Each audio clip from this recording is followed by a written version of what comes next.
Hi and welcome to episode 3 of our Troopy Overland build. We've done a fair bit since the last one, so it's only been a couple of days, but it was our wedding anniversary yesterday, so we went out for something to eat, etc. So we've had a bit of a lazy start to today.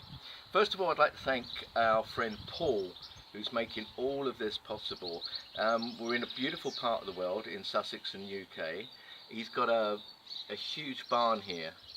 But it's not about the barn, it's about what he's got inside it. He's got everything from a Karacha pressure washer, which is the size of a small car, to just about every power tool, huge air compressor, paint spraying equipment. I mean, the list is endless as to what he has. So that is really helping us with the build. So we owe him a big thank you at the end of the day. Anyway, so what we've done is we've cracked on with all these power tools. We've done the floor, as you can see, and we're beginning painting it, etc.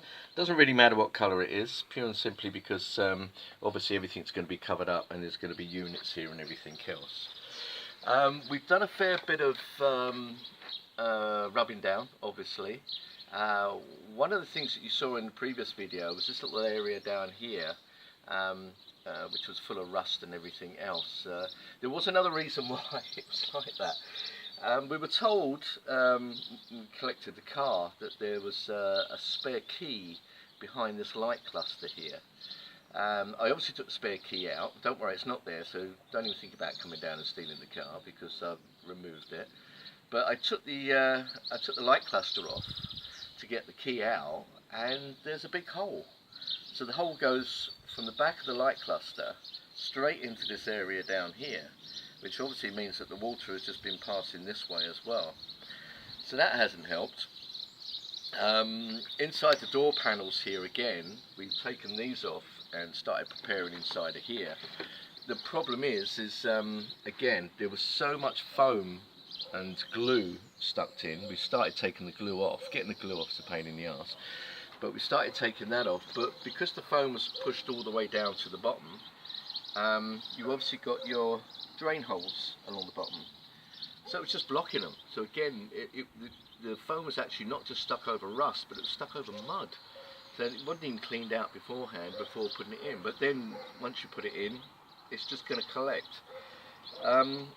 What we've using for getting rid of all of this glue stuff, which is just on every inside panel, is we found that WD-40 works quite well. Spray it on, leave it to soak, and then what you do is a little fine pad, and it gets the glue into like a liquidy kind of form, which then needs to come off before it dries. So the good thing is that a little bit of rubbing alcohol then just cleans the surface, and you're good to go. But it's it's another thing you can use is baby oil instead of WD-40. So it's probably slightly cheaper to use baby oil, but it's just long and laborious to do, but it needs to be done. So again, all the rust that we've rubbed down has been treated with rust converter and stuff, and then we'll be doing all the usual proprietary paint on top, all inside these areas which you won't even ever see, but once they're done, we're hoping that it's gonna make a difference. Now, we've got a time scale on certain things. Our friend Paul finds it quite amazing that we've actually done, if you were like making dates for certain things. So it's going to be cracking on, and I would think in literally in about the next 4 weeks, this is going to be majorly transformed with a bit of luck, mechanically, internally, and externally. We've come across things, and because we've got a huge compressor and paint spraying facilities, we're actually going to be doing a lot of paint spraying. We're going to be doing it inside, a little bit outside, we're going to be doing the roof, etc., and everything else. So that's handy. Like I mentioned, the underneath will be shot blasted. It will be then zinc primered, and we're going to use Raptor. So it's going to be Raptor paint for doing all the chassis and the diffs and everything else. So if you've got your thoughts on Raptor paint, never used it before. So, let us know in the comments if you think it's a good thing or it's a bad thing. I really don't know. It's one of those things.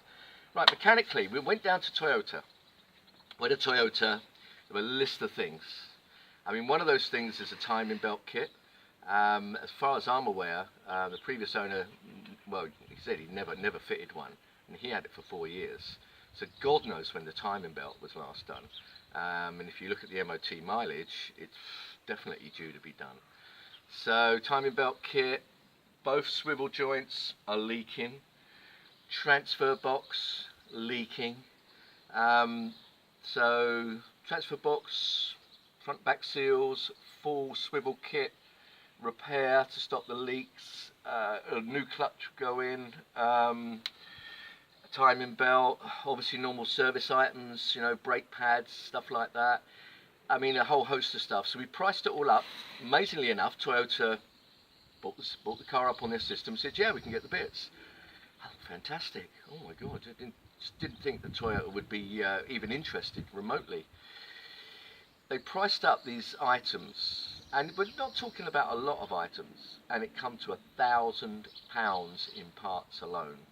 These were a few simple kits, not even kits. I mean, I think the tensioner for the cam belt was astronomical. It was a few £100s.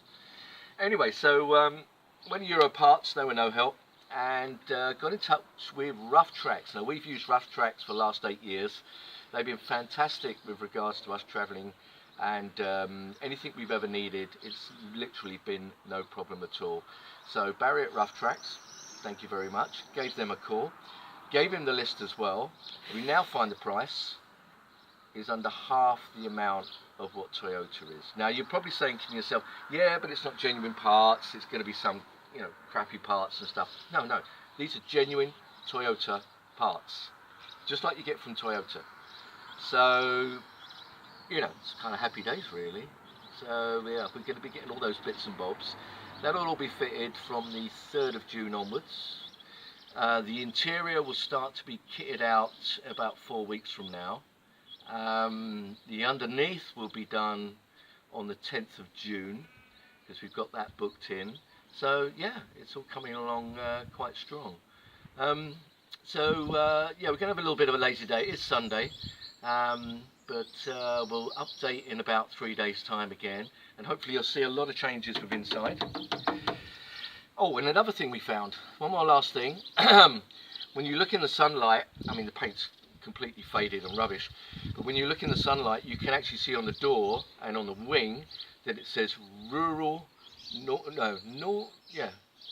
South Wales, Australians, New South Wales Rural Fire Service. So, kind of confirms where it came from. Thanks very much for watching, and thanks very much for subscribing. Thanks very much for your likes and your comments. And feel free to share it, and look out for the next one, where it should be a lot more transformed. Take care. See you on episode 4. Bye.